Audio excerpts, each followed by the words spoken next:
કાળીનાથ, જય ગોગા મહારાજ ને જય કણીરામ બાપુ. એક એવો ચહેરો ઊણ ગામનો રાધનપુર પંથક શંકરભાઈ માલધારી કે જેને નથી કપડોનો શોખ, નથી ફરવાનો શોખ, નથી બોલવાનો શોખ, પણ શોખ આનો છે. અમે 5 વર્ષથી આમ તો હું એને જોતો આવ્યો છું કે શંકરભાઈ મને એક આપો કે દેવાભાઈ દોવા લઈ જાવી હોય તો 12 મહિના લઈ જા, પણ ભેંસને હું કિંમતથી તને આપવાનો નથી.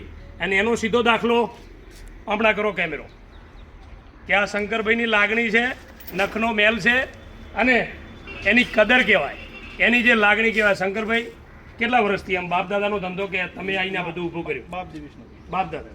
અને એવું કહેવાય છે કે ખુદ કણીરામ બાપુ આવ્યા હતા આશીર્વાદ આલવા. આ જ્યારે આ તમે આના ધંધાની શરૂઆત કરી ત્યારે જેને બાપાનો આશીર્વાદ મળ્યો એને તો પછી શું ઘટે એમ.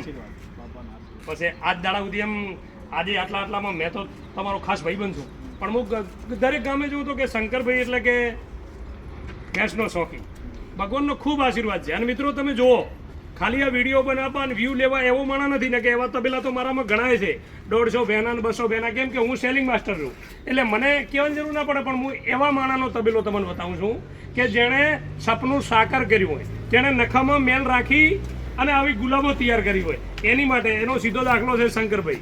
અને શંકરભાઈ આવનારી પેઢીને તમે શું કહેવા માંગો છો? બસ આવનારી પેઢીને જ કહેવા હું માગું છું કે તમે નવો માલ તૈયાર કરો, પાડીઓનો ઉછેર કરો. હા, પાડીઓનો ઉછેર કરશો તમારું બચત એમાં સારી રહેશે. બરોબર. બાકી તમે નવો અત્યારે બીજા બેફામમાં આવીને ખોટી ભેહું લાવી અને ખર્ચા કરશો, એમાં ખર્ચામાં કશું આપણને મળશે, મળતર ઓછી રહેશે. બની લાઈને જાફરી લાઈને ઓલી લાઈને આપણે તો આ કદી બનીમાં નથી ગયા, ક્યાં નથી ગયા, આપણે તો બધી આ બની જ છે. તમે ઘરનો માલ તૈયાર કરો. હા, 2 થી 2.5 વર્ષ. અને આ બધા એડવર્ટાઇઝ વાળા કહે છે ગોલું બચ્ચા દાણ ખવડાવો ને અમારું પાવડર મિનરલ ખવડાવો, આવી બોડી ફ્રેક્ચર થશે ના થશે. આ તો કાંઈ નથી, ના કશું જ નહીં.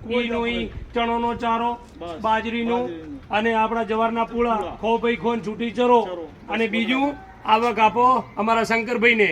સીધો નજારો, પાડીઓ તૈયાર કરવી, ભેંસો તૈયાર કરવી, વાતાના પટાકે કશું ના થાય એના માટે આવો શંકરભાઈ થવું પડે. એના માટે હું ગામમાં આવવું પડે. અને એના માટે ટીબીના સિંગલ પટ્ટી ઉપર શંકરભાઈના ગુલાબોની વિઝિટ લેવી પડે. જય ગોગા મહારાજ. તમને પાડીઓ બતાવી રહ્યો છું, ધ્યાનથી એમની પાડીઓ જોજો. વિડીયો